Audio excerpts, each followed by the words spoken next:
মানুষ রাস্তায় নেমে পড়েছে। সত্যি এটা তো কেউ পলিটিক্যাল লোক নয়, প্রত্যেক মানুষই রাস্তায় নেমে পড়েছে। এরা কেউ পলিটিক্যাল লোক নয়। কেন নামলো? সাধারণ মানুষের এই ক্ষোভ কেন কেন কিসের জন্য এই সাধারণ মানুষের এত ক্ষোভ? ক্ষোভটা এখানেতেই যে আমাদের জুডিশিয়াল সিস্টেম এত ডিলে ডিলিং এবং ইনভেস্টিগেশন এজেন্সিগুলো, specially for the West Bengal,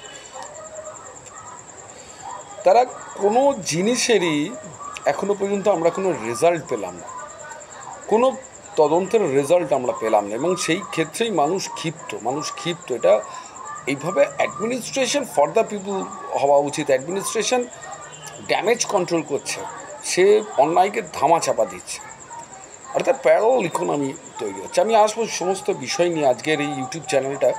আমি যেটা ট্যাগলাইন নিয়ে শুরু করেছিলাম যে কাল সুপ্রিম কোর্টে কী হতে পারে। সুপ্রিম কোর্টে অ্যাকচুয়ালি কালকে আমরা খুব আশাবাদী, অনেক কিছু হবে, অনেক কিছু বেরোবে। আমি আপনাকে বলবো আপনার নিট রেজাল্ট হবে 0। সুপ্রিম কোর্টের কাল অর্ডারের নিট রেজাল্ট হবে 0। কেন 0 হবে? 0 এই কারণে হবে, তদন্ত প্রক্রিয়া এখনও চলছে, এখনও শেষ হয়নি। সিবিআই সুপ্রিম কোর্টকে জানাতে পারে আমার তদন্তের অগ্রগতি কোন জায়গায়। মুখ বন্ধ করা একটা খাম অলরেডি বলা হচ্ছে যে জাজকে দেবে। আমার প্রশ্ন হচ্ছে, মুখ বন্ধ করা খাম কেন? কি এমন জিনিস আছে? কে এই ধর্ষণের পিছনে আছে? রাজ্যের মুখ্যমন্ত্রীর ড্যামেজ কন্ট্রোল করেছেন। মুখ্যমন্ত্রী জানেন কে ধর্ষণ করেছেন, তিনি বাঁচাবার চেষ্টা করছেন। এর চেয়ে তো বড় কিছু হতে পারে না। তাহলে মুখ বন্ধ খাম কেন যাবে? মানুষ কেন জানতে পারবে না? দেশের মানুষ, যেটা আমার ফান্ডামেন্টাল রাইট, কনস্টিটিউশন 1 থেকে 29 is a fundamental right of ইন্ডিয়ার every citizen that to know the facts. আমি কেন ফ্যাক্টটা জানতে পারবো না? ফ্যাক্টটা জানবেন শুধু যে চন্দ্রচূড় প্রধান বিচারপতি এবং সিবিআইয়ের আধিকারিকরা, কিছু পুলিশ, এবং এই জিনিসটাও লিক হয়ে কিছু এই প্রশাসন যারা চালাচ্ছেন বর্তমান আমাদের রাজ্য সরকার, তৃণমূলের কিছু প্রভাবশালী ব্যক্তির কাছে চলে যাবে, যারা হয়তো এই সিন্ডিকেটটার সাথেই যুক্ত আছে। কিন্তু সাধারণ মানুষ লবডঙ্কা, তারা কিছু জানবে না। কি হতে পারে সুপ্রিম কোর্টে? বলবে আমাদের তদন্ত চলছে, বিশাল একটা বড় মাথা আছে। এই ধরনের ওয়ার্ড সিবিআই সেই যখন সারদা তদন্ত করেছিল তখনও সেই একই ডেলোর ডায়েরি কেলো হয়ে গেল। সেই ডেলোর ডায়েরিটাই পাওয়া গেল না, সেটা নিয়ে এখন রাজনীতি হচ্ছে। যখনই কোনো মঞ্চে আমরা যাই, আমিও বলি ওর ডেলোর ডায়েরিতে সব নাম আছে, সেই ডেলোর ডায়েরিটাই পাওয়া গেল না।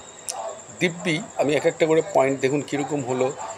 এই সারদা কাণ্ডের তথ্য প্রমাণ লোপাট হয়েছে।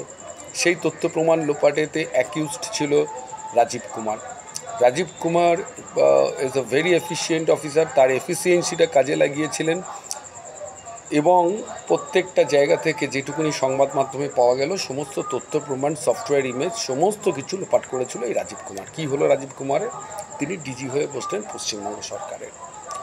তার বিরুদ্ধে কোনো অ্যাকশান নয়। এমন অ্যাকশান হলো যে তাকে রাতারাতি ধরতে আসা হলো। মুখ্যমন্ত্রী রাস্তায় নেমে গেলেন, সিবিআইয়ের আধিকারিকদের, শেক্সপিয়ার সারানির পুলিশ কলা ধরে নিয়ে চলে গেল থানাতে। এত মানে ডেমোক্রেসির একদম করে ছেড়ে দিয়েছে, মারিয়ে দিয়েছে, একদম ডেমোক্রেসি মারিয়ে দিয়েছে পুরো। সে পুলিশ অফিসারগুলো যারা একটা সুপ্রিম কোর্টের নির্দেশে তদন্ত হচ্ছিল, সেখানে শেক্সপিয়ার থানার ওসির কত বড় ক্ষমতা, সে এই যে তুলে নিয়ে গিয়ে ডিটেন করিয়ে দিল, তার এগেনস্টে কী হয়েছে? তারা কেউ জেলে ঢুকেছে? জেলে যায়নি। দেখুন সব বড় বড় জায়গায় পোস্টিং হয়ে গেছে আর বড় বড় ডেভেলপারদের কাছ থেকে তোলা তুলছে। এই তো হয়েছে, মানে ফ্যাক্টে এটা হয়েছে। মুখ্যমন্ত্রী নেমে গেল, পুরো কোর্টের বলটা ঘুরিয়ে দিল। সেই তথ্য প্রমাণ সারদা কেস টোটালি ধামাচাপা পড়ে গেল। এবং সবচেয়ে বড় স্ক্যাম ওয়েস্ট বেঙ্গলের, সেটা হচ্ছে এই সারদা, যেখানে এত হাজার কোটি টাকা ব্ল্যাক মানি হয়ে গেল, এবং সেই টাকাটাই মেন উৎস হলো, এই ব্ল্যাক মানিটাই মেন উৎস হলো এই ক্রিমিনালসদের তৈরি করা, এবং মানুষকে এই ক্রিমিনালসগুলোকে একটা ইন্সপায়ার করে দিল যে যা কিছু করো না কেন, সব কিছু এইভাবে আমরা পার পেয়ে যাব। কেউ যায়নি জেলে, কেউ যায়নি। আপনাদের বলছি, রিসেন্টলি শিক্ষা দপ্তর নিয়ে দেখুন, 26,000 ছেলের চাকরি, কবে অর্ডার হবে, কি হবে, কোনো তাপ উত্তাপ আছে? কিচ্ছু নেই, সব স্লিপিং মোডে, সব স্লিপিং মোডে। ক্ষতিটা কার হচ্ছে? দেশের ক্ষতি হচ্ছে। কিছু কিছু নেতা মন্ত্রী, জাজ থেকে পুলিশ থেকে আরম্ভ করে পকেট পকেট পকেট পকেট মাল ঢুকে নিচ্ছে। দেশ যখন আবার দখল হয়ে যাবে, হতে বাধ্য, ভারতবর্ষের ইতিহাসই তাই। দেশ যখন আমাদের সোশিও ইকোনমিক্যাল কাঠামো ভেঙে যাবে, যখন দেশ দখল হবে, তখন আমরাই আবার সেই রাস্তায় নামবো দেশকে স্বাধীন করার জন্য। আর এই সমস্ত করাপ্টেড মালগুলো সব বিদেশে তো পালিয়ে যাবে। এটাই আমাদের ভারতবর্ষের ইতিহাস। আপনাদের যুগান্তর এই চ্যানেলটাকে আপনারা সাবস্ক্রাইব করে রাখুন। আমি ভারতবর্ষের টোটাল ইতিহাস, হিস্ট্রি নিয়ে আমি আসবো, যে কোন সালে কি হয়েছে, কেমন হয়েছে, কিভাবে হয়েছে, এবং সেটারই পুনরাবৃত্তি হচ্ছে। যে সোশিও ইকোনমিক স্ট্রাকচারটাকে আমি ভেঙে দেবো, এটাই হবে, এটাই হবে। এবার আসি রিসেন্ট ফ্যাক্টটা নিয়ে। আপনি দেখুন যে একটা মেয়ে কীভাবে নৃশংসভাবে তার হত্যা হয়েছে, রেপ হয়েছে কি হয়নি, পরে রেপের রিপোর্ট সাজানো হয়েছে, কোনো কিছু, সমস্ত জিনিসটাই ধোঁয়াশা। আজকে 1 মাস হয়ে গেল জিনিসটা যে জায়গায় হয়েছে। এটা একটা যদি ঠিকঠাক মতো প্রশাসন যদি না লুকিয়েছে, এই কারণে প্রশাসন এর মধ্যে যুক্ত আছে, তাই কাটমানি বা ঘুষখোর মন্ত্রীগুলো যুক্ত আছে বলে প্রশাসন যদি আজকে এটা না লুকোতো, এই টালা থানার ওসি বার করে দিতে পারতো কারা ধর্ষণ করেছে। এটা এমন কিছু কিন্তু বিশাল বড় কেস নয় যে এটা ধরা যাচ্ছে না। কী করা হলো, এই বিনীত কুমার, যে রাজীব কুমারের মতোই, ঠিক আছে, এই বিনীত গোয়েল আর কি রাজীব কুমারের মতো সমস্ত তথ্য প্রমাণ 3 দিনেতে সুন্দর করে লোপাট করে দিয়েছে। এবং ফ্যাক্ট, ভারতবর্ষের আইন যে আপনি তাকে বুঝতে পারছেন যে এ খুনি, তবু আপনি ধরতে পারবেন না। ঘটনাটা এমন জায়গায় গিয়ে দাঁড়ালো, সুপ্রিম কোর্টে কালকে যেটা হতে পারে যে বিনীত গোয়েলকে খুব জোর একটা অপসারণের দাবি উঠেছে। বিনীত গোয়েলকে হয়তো শোকজ করতে পারে, আর টালা থানার যে ওসি, তাকে বলতে হবে তুমি এসো, ঠিক আছে, ওর একটা ছোটোখাটো কিছু পানিশমেন্ট হতে পারে, বাদ বাকি আর কিচ্ছু হবে না, কারোর চাকরি যাবে না, কিচ্ছু হবে না। আমি আপনাকে বলেছি যেটা হবে, টিভি মিডিয়াতে বড় বড় করে কালকে ব্রেকিং নিউজ, বড় খামেতে বড় মাথা, সেই বড় মাথার আর আপনি হদিশ পাবেন না। এটা করেই 7 দিন চলবে টিভি নিউজে। কনজিউমার মার্কেট অ্যাডভার্টাইজমেন্ট যারা দেয়, আপনি সৌরভ গাঙ্গুলির অ্যাডভার্টাইজমেন্ট দেখবেন, এই যে ব্রেকিং নিউজ দিয়ে দিচ্ছে, মানুষ টিভির দিকে হাঁ করে গিলছে, কী ব্রেকিং নিউজ, কী হতে পারে, মানে মানুষকে চিন্তা করাচ্ছে। ব্রেকিং নিউজ, বড় খামটার মধ্যে কে থাকতে পারে? মমতা ব্যানার্জি থাকবে, অভিষেক ব্যানার্জি থাকবে, কে থাকতে পারে, কার নামটা আসতে পারে? না কুণাল ঘোষ থাকবে, ওই ওষুধের টাকা কি অভিষেক ব্যানার্জির সংসার চলতো, মানে এই ধরনের জিনিসগুলো সমস্ত ঘুরে ফিরে বেড়াবে। আর ডিবেট হবে, ডিবেটের মধ্যে বিভিন্ন রাজনৈতিক দলের লোক ওকে গালাগালি, ওকে গালাগালি দেবে, আর ওই চলবে ব্রেকিং নিউজ, ব্রেকিং নিউজ, কী হতে পারে, কী বন্ধ খামে থাকতে পারে, কী বন্ধ খামে। আর তারপরেই দেখবেন সৌরভ গাঙ্গুলির একগাল হাসি নিয়ে, আমি বলছি লাল বাবা চালটা কিনুন, দেখবেন এটাই হবে।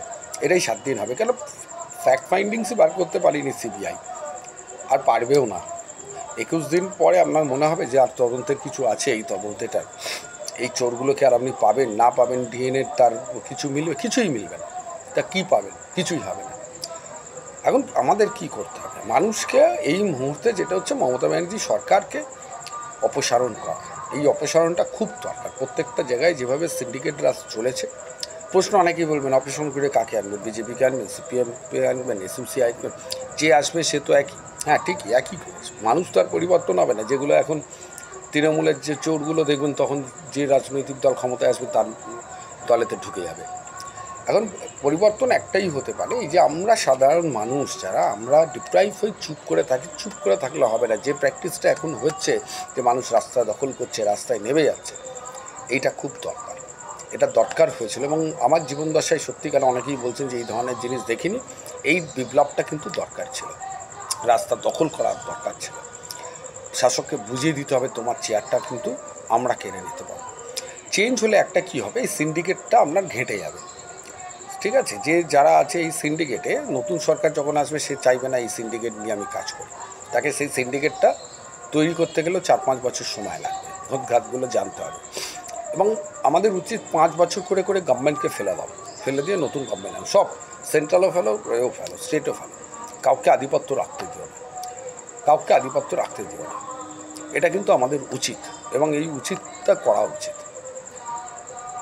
আজকের এটাই মোটামুটি বলার বক্তব্য। দেখুন কালকে কী হবে, মিলিয়ে নেবেন, একই হবে। কালকে ব্রেকিং নিউজ চলবে 6টার পর থেকে। ব্রেকিং নিউজ, বড় মাথা পাওয়া গেছে, বড় মাথা পাওয়া গেছে, বড় মুড়ো পাওয়া গেছে।